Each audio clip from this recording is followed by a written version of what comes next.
G'day there. I am super excited. You've got Pix Jonathan here and you've got the awesome Michael Ray, the Smile guy. So g'day, Michael. How are you? What's up? It's a pleasure to be here with you. I'm six kinds of excited knowing that it's today for me and it's tomorrow for you. Absolutely. I'm in your tomorrow. You're in my yesterday. So how? That's correct. Yeah. Which is simply, it still blows my mind. And you have the honor and privilege, mate, of being the very first guest interview for the Couragepreneur podcast. So I handpicked you. There's a number of different reasons why. I just love your energy, love your vibe, and you're the father of 4 children, but gorgeous Maddie, who's non-communicative. So thank you so much for your time and for sharing your courageous journey with me and the Couragepreneur audience. I really appreciate that. And we met on LinkedIn, didn't we, Michael? We did meet on LinkedIn, and I'm humbled. I mean, I'm blown away that this would resonate with you halfway or more than halfway across the world where you'd want to have me. So I can't thank you enough. Thank you. Yeah, so I'd just like to give our listeners a bit of background about you, Michael. I mean, you know yourself and I know a little bit about you, but for our beautiful audience, the Couragepreneur audience.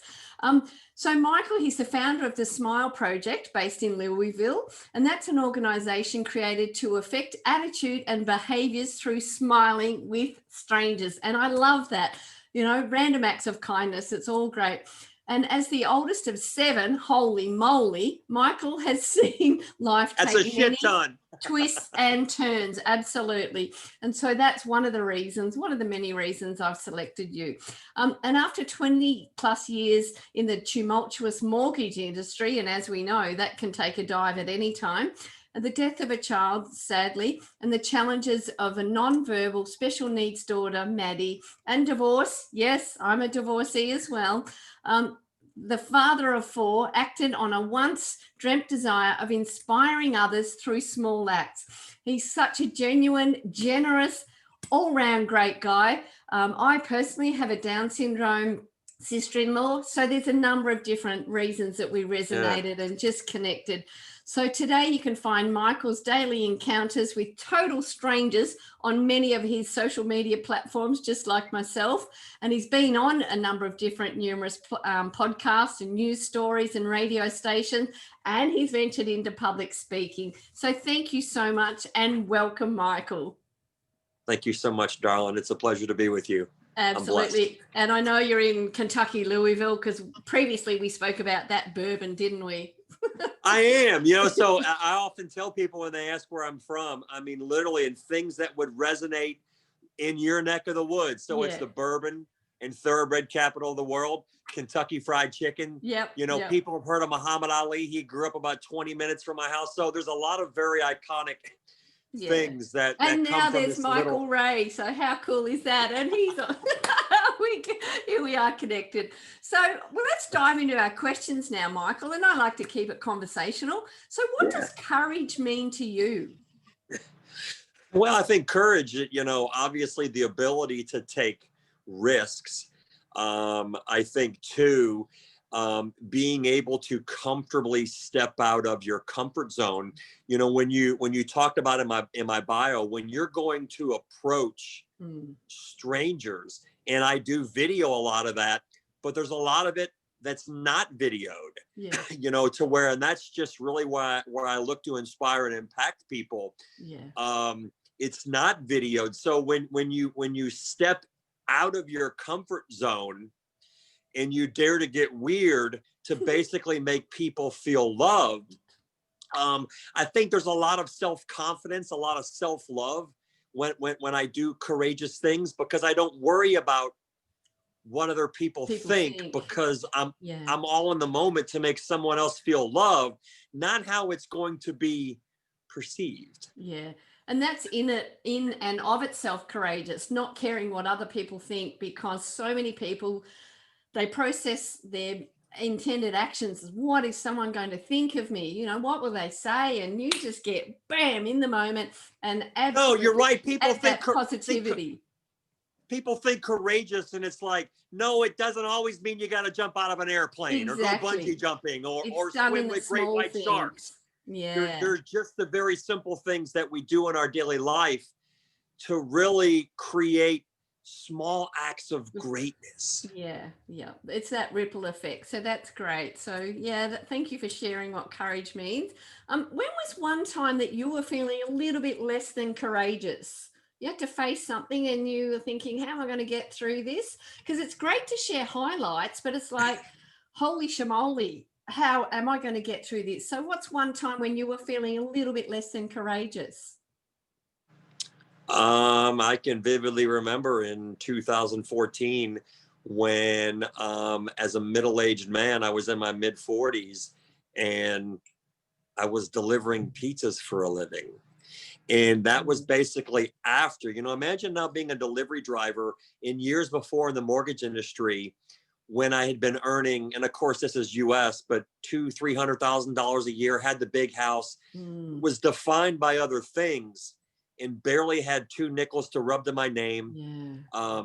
I was living with my parents as a middle-aged man. Wow. And I had Very a moment, lovely. I truly, I can look back on it, in which I pulled up in front of a church and I wanted to mail it in. And when I mean mail it in, I'm literally sitting there for over an hour. What's funny about it was the doors of the church were open, but I didn't go in. But I sat in my car actively weeping and was like, where do I go from here? Because, the easiest thing to do is just escape all of The pain, the the hurt, bullshit. the suffering. And I said to myself, literally, finally, after over an hour of crying and going, no, the road ahead is still hard, but the road ahead is still worth it. So I guess in that moment, I was being courageous in making the decision that my life, as hard as it was still worth living. Wow. Because, a lot of times I go back to, if anybody has ever seen this movie, it's called It's a Wonderful Life. It always plays around the holidays in the States. Jimmy Stewart was in it. And it gave someone a glimpse of what their life would have been like if they weren't living. And sometimes I think about that and we don't realize, you said ripple effect, we don't realize even at our lowest points in our life, when we think that our life is meaningless, we have so much value to others in those relationships of our family and our friends. Yeah. So for me, when you asked me that probably was the most recent one in which it took a lot of courage to choose to live. Yeah. Do I go left? Do I go right? Like the fork in the road. Because living still wasn't easy. Yeah, that is so true. Living still wasn't easy, but the other option is not easy either. And I lost my nephew to suicide, death by suicide. So he is part of my inspiration for this podcast, as is my late dad, about communication and courage. So thank you so much for sharing that. The impact, you're right. So you feel that and the emotions that one goes through when they choose that. And I always go back when I talk about suicide, that what appeared to be the most happiest human being on this planet, which was Robin Williams. Robin Williams, I was going to say, someone only posted about him today. His life. Yeah. You sit there and go, and I guess that's why at times when I often say why we make people smile is because you don't know what one is carrying in their head and their heart as they navigate their daily lives. And sometimes the simplicity of that nonverbal communication to a stranger may in the moment what they need to feel loved. Yeah. And everybody wears that invisible sign, make me feel important. And of course, that starts with as simple as a smile, as you do, that nonverbal communication that says so much. It speaks volumes without any sound. It's you can't measure it. It has infinite value, because for the times for me where I probably was in some of my darkest places, what kept me going was that nonverbal communication from my daughter, Maddie, who has Down syndrome. And I often tell people, if you're a parent, we all take for granted the 3 simple words of hearing I love you from your child. Yeah. But when you don't, the constant for me when I was at some of the lowest points was always Maddie. Was always my daughter Maddie. Yeah. What was always there for me, because she doesn't know how to look at the world any differently. When you radiate so much love and you operate really, as I really want to think, from a place of eternal joy and happiness. Yeah.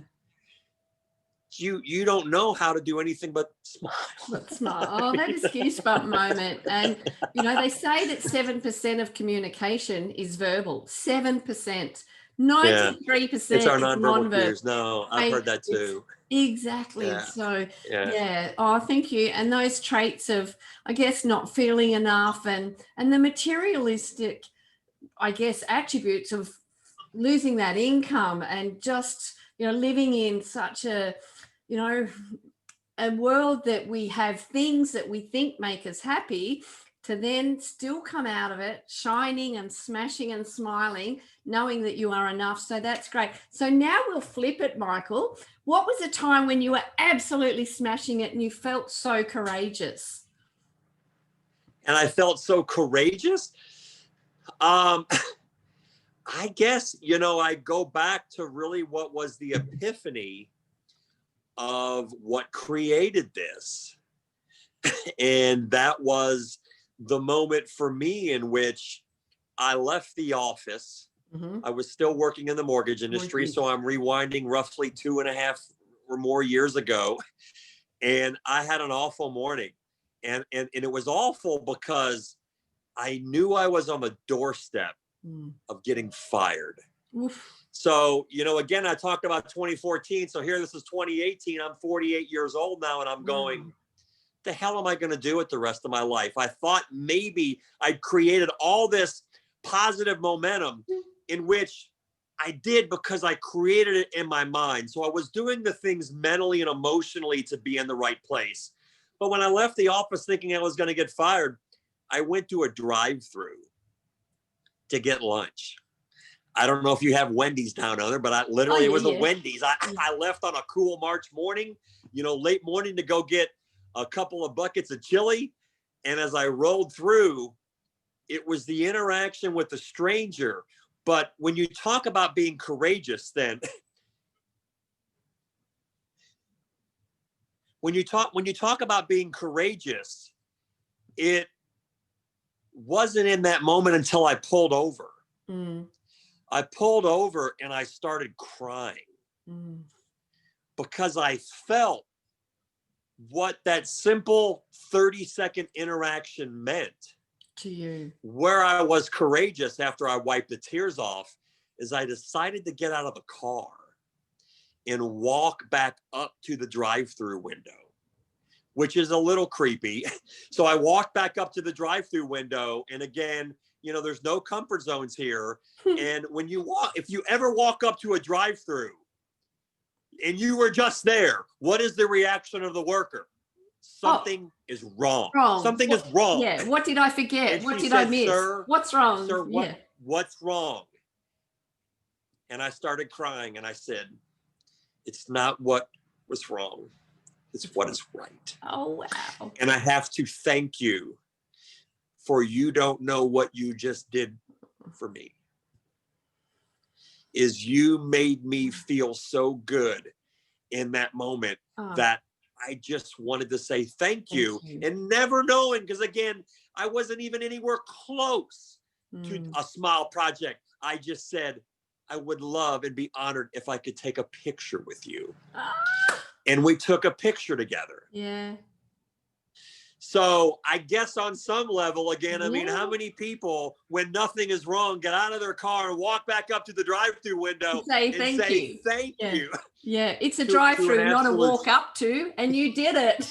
Courageous. So do you still keep in touch with that person?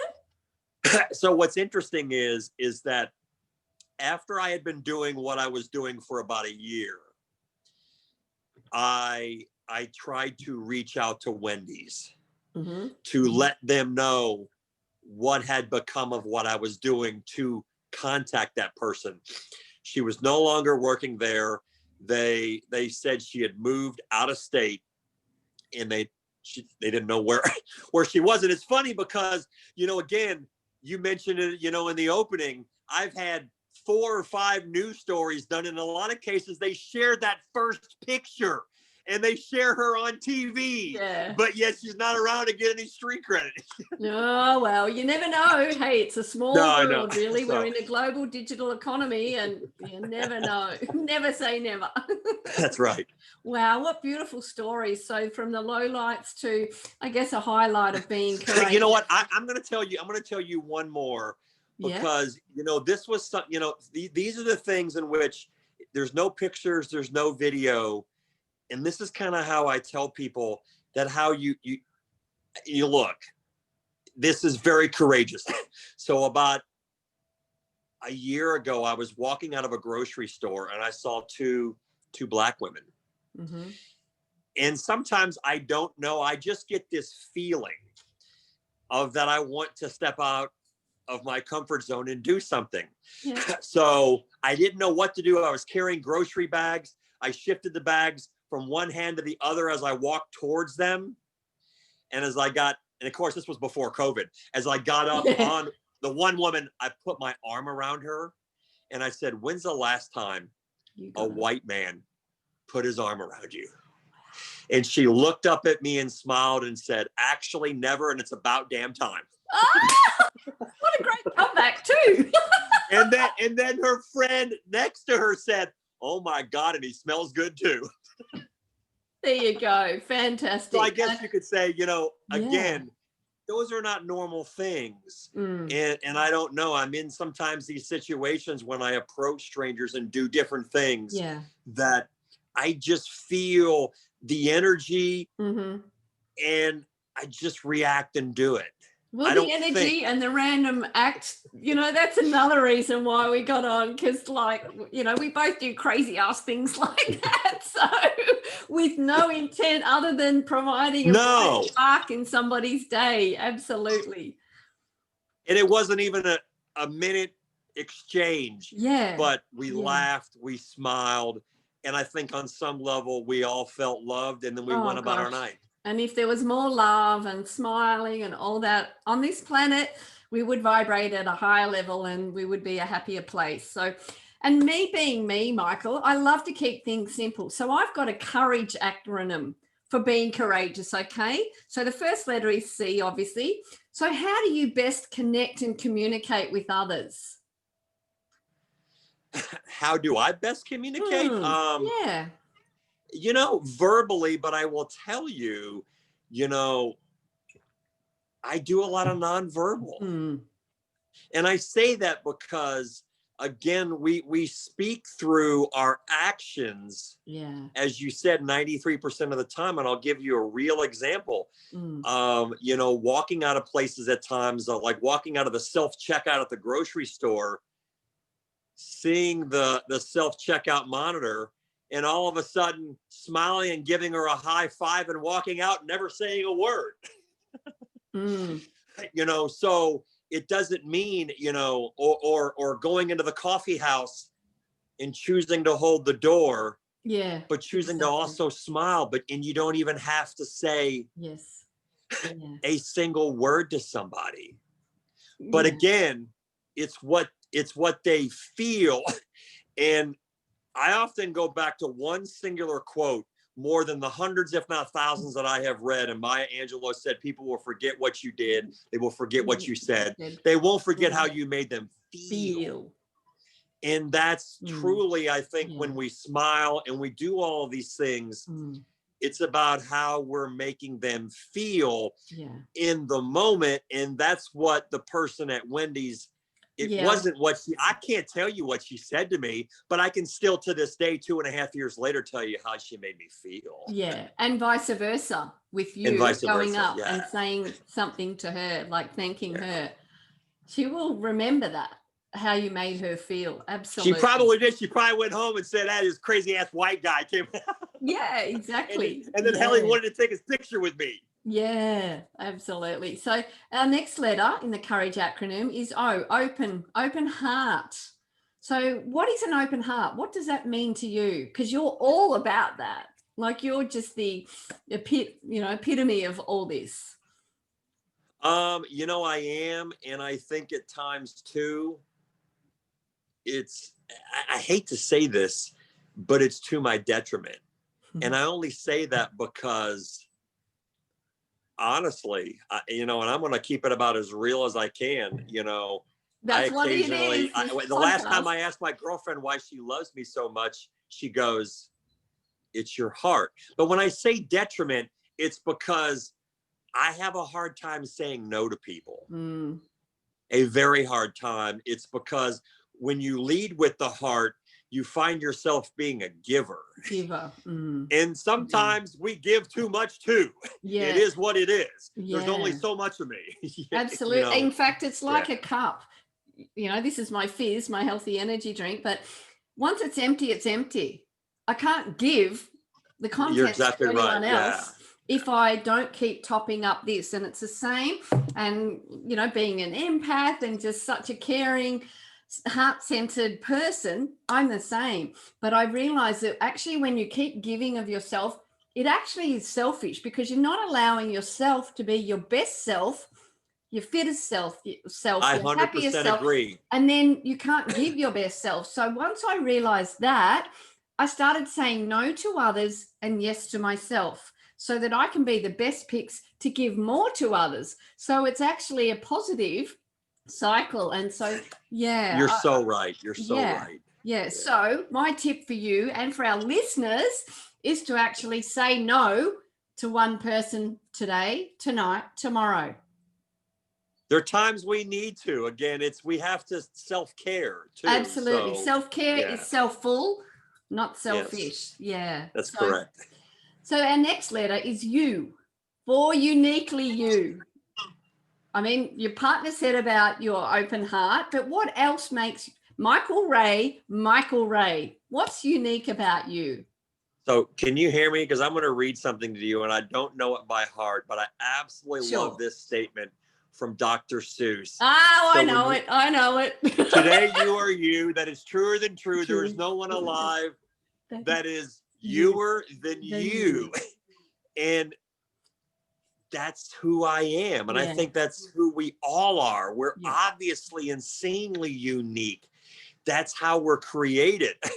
And that's what makes me love me. Yeah. And I'm a firm believer in self-love. And self-love is not ego. No. It's just I love who I am. Absolutely. And And so being you comfortable should. with who I am. Absolutely. Yes. Yeah. Yeah. So for me, my you is that uniqueness that I bring to others to make them feel loved. And that's a beautiful trait as well. Like it's just so, and Project Smiles is just round the globe. So it's just amazing. It is amazing. It blows me away. Yeah, from little things, big things grow. So yeah, just incredible. We talk about relationships a lot. So that's our next letter, Michael. What is one relationship tip to develop real ones? Because you can have a relationship, whether it be personal, professional, business, whatever, but to develop real relationships, what is one tip that you could give our listeners? Well, I'm gonna tell you one in which, as it relates to more on a personal level, that relates to boyfriend, girlfriend, or husband and wife. And that is to find a place on some level to be selfless. Yeah. It's not easy at times. And again, I know we talked about self-care and self-love, but there's something about in a relationship where you have such love, when you can think of another human being, the one you love, in their needs over yours. And again, it needs to be reciprocated. So when it is reciprocated, there's something so meaningful to behold about being selfless. It's beautiful. Yeah. I look back on my failed marriage in which, I think that I was driven more by happiness in other areas.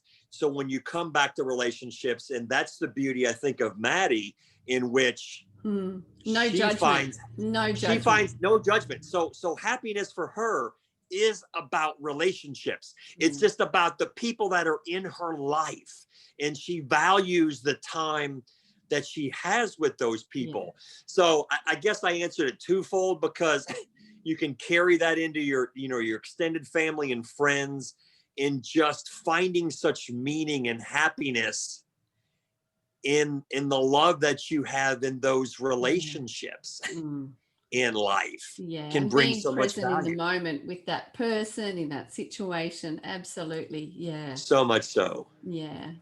Now, Michael, you're like me. You have an amazing attitude. Okay. A couple of years ago, it was less than amazing. It was a little bit awkward. Let's say that. But how do you maintain such an amazing attitude? It's what we fill our minds with. And I go back to, again, I just shared 15 minutes ago that 6 years ago, I was considering taking my life. So how do you go from there to being insanely positive? And even though I have moments, I look at those moments now as being fleeting. And so it's just like if you're overweight.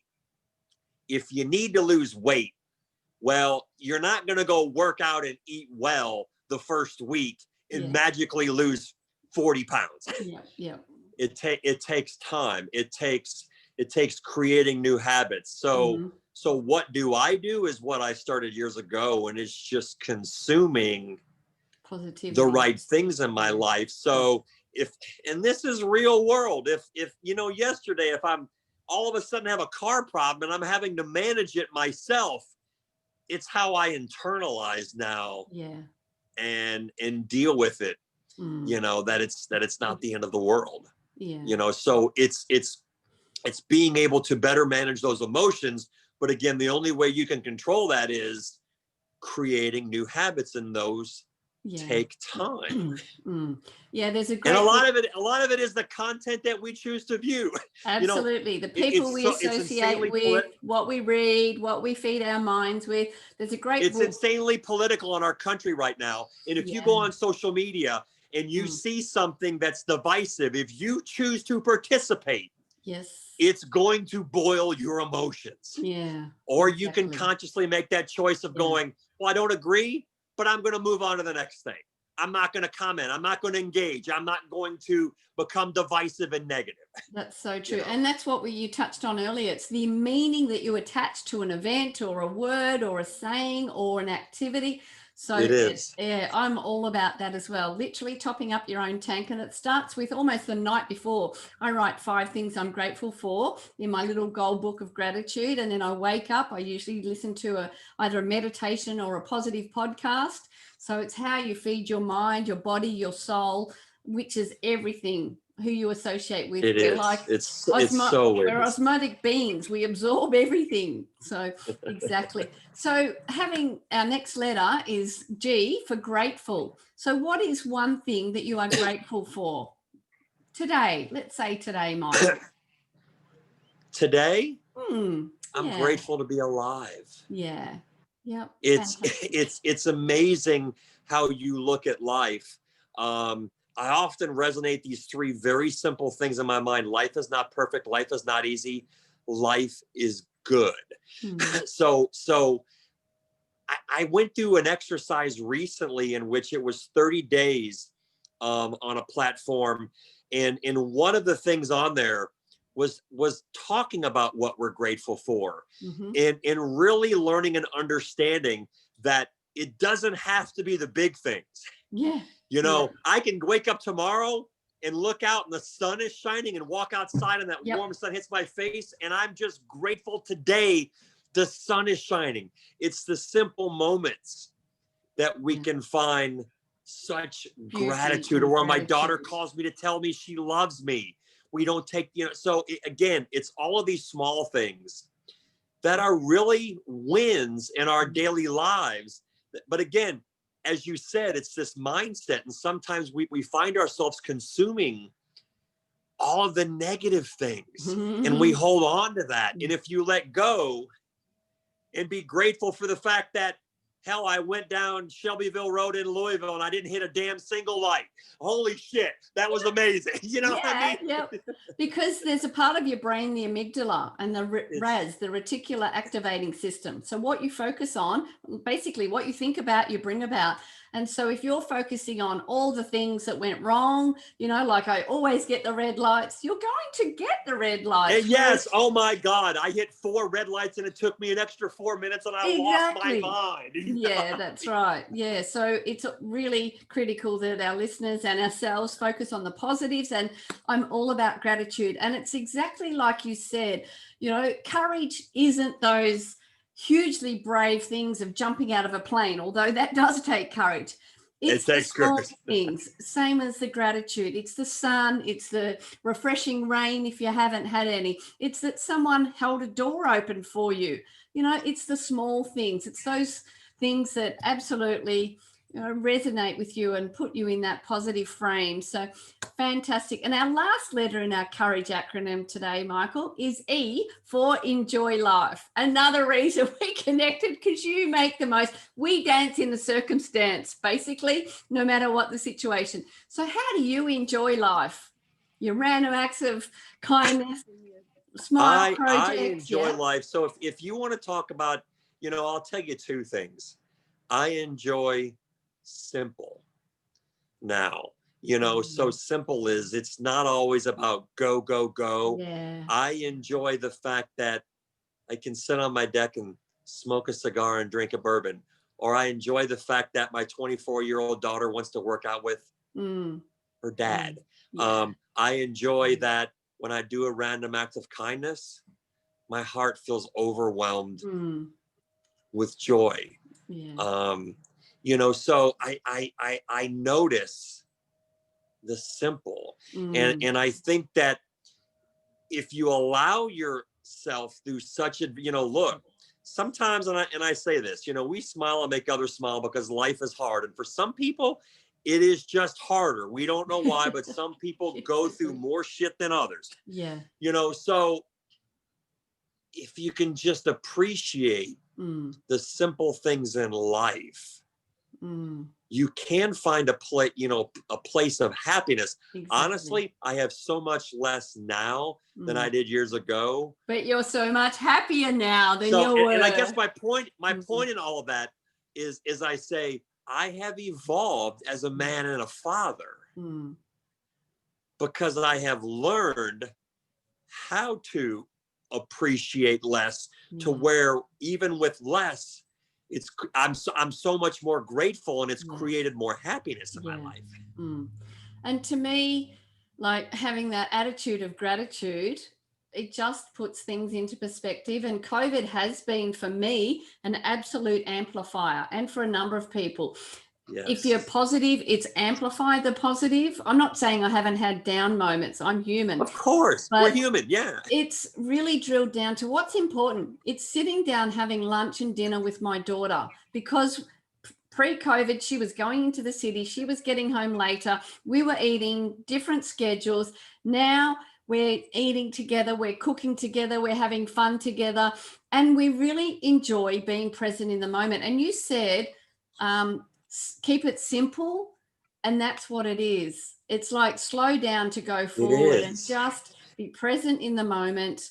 Enjoy the simple things. And yeah, there's so much to enjoy. I mean, look, life moves fast. We don't get out alive. Absolutely. So look, slow down. Doesn't matter who you are. Absolutely. No. Thank you so much. Well, that's our courage acronym. So what's one thing about courage that you'd like our listeners to take action on? Because I say that knowledge is powerful, but applied knowledge is even more powerful, Michael. So what's one action item about courage that you can share with our listeners for them to move forward on? I'm all about smiling and happiness. I would ask someone, especially one who finds it challenging to climb, that might be an introvert, to climb out of their skin for a moment, in that you can, in a singular moment, be so happy that when someone else sees you, they become happy too. Yes. So step out of your comfort zone when you're in line at the coffee house. Yeah. And smile and then go, how was your morning? Yeah. It's just the simple things in life that you don't know. That person, again, any number of things are going through their, through their head and their hearts. So just be courageous and bold and step out and do it. Love it. Love it. Absolutely. So Michael's encouraging you to step out when, you're feeling a little bit less than courageous, and just pay it forward, put a smile on your face so that you can then pay it forward and put a smile on somebody else's face. So thank you, Mr. Ray. Absolutely nailed it. So virtual high five. Massive thanks.